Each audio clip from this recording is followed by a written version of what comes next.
ভেনেজুয়েলার সাবেক president Nicolas মাদুরোকে যুক্তরাষ্ট্রে আটক করে নেওয়ার কয়েকদিন পর বিষয়টি নিয়ে নতুন করে আলোচনা শুরু হয়। হোয়াইট হাউসের প্রেস সেক্রেটারি ক্যারোলাইন লেভিট সামাজিক যোগাযোগ মাধ্যম এক্সে একটি পোস্ট রিপোস্ট করেন, যেখানে ভেনেজুয়েলার এক নিরাপত্তারক্ষী সাক্ষাৎকার ছিল বলে দাবি করা হয়। ওই সাক্ষাৎকারে নিরাপত্তারক্ষী বলেন, অভিযানের সময় যুক্তরাষ্ট্র এমন একটি প্রযুক্তি ব্যবহার করেছিল যা তীব্র শব্দ তরঙ্গের মতো অনুভূত হয়। তার ভাষায় হঠাৎ মনে হচ্ছিল মাথার ভেতর থেকে ফেটে যাচ্ছে।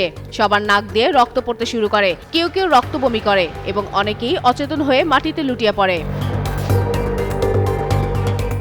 এদিকে মার্কিন president Donald Trump New York পোস্টকে দেওয়া এক সাক্ষাৎকারে দাবি করেন, মাদুরোকে ধরতে একটি গোপন অস্ত্র ব্যবহার করা হয়েছিল। তিনি অস্ত্রটির নাম বলেন ডিসকম্বো বুলেটর, যা শত্রুপক্ষের যন্ত্রপাতি নিষ্ক্রিয় করে দেয়। তবে তিনি এ বিষয়ে বিস্তারিত বলতে অস্বীকৃতি জানান। অন্যদিকে একজন সিনিয়র মার্কিন কর্মকর্তা জানান, ট্রাম্প আসলে কোনো নির্দিষ্ট অস্ত্রের কথা বলেননি, বরং বিভিন্ন প্রযুক্তি ও সরঞ্জামের সমন্বিত ব্যবহারকেই তিনি গোপন অস্ত্র হিসেবে উল্লেখ করেছেন। অভিযানের সময় ভেনেজুয়েলার আগাম সতর্কতা ব্যবস্থা ও প্রতিরক্ষা ব্যবস্থা সাইবার আক্রমণের মাধ্যমে অচল করা হয়। পাশাপাশি মাঠে থাকা সেনাদের বিভ্রান্ত করতে শব্দভিত্তিক প্রযুক্তিও ব্যবহার করা হয়।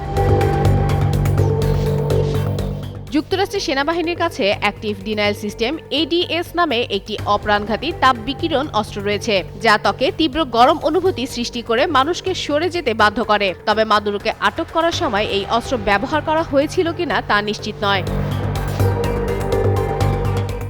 এর আগে গেল ৩ জানুয়ারি ভেনেজুয়েলা বিভিন্ন লক্ষ্যবস্তুতে হামলার মধ্য দিয়ে দেশটিতে অভিযান শুরু করেছিল যুক্তরাষ্ট্র। শুরুতে সেখানকার রাডার, যোগাযোগ ব্যবস্থা ও আকাশ প্রতিরক্ষা ব্যবস্থা ধ্বংস করে দেওয়া হয়। এতে মার্কিন হেলিকপ্টারগুলো সহজে অগ্রসর হতে পারছিল।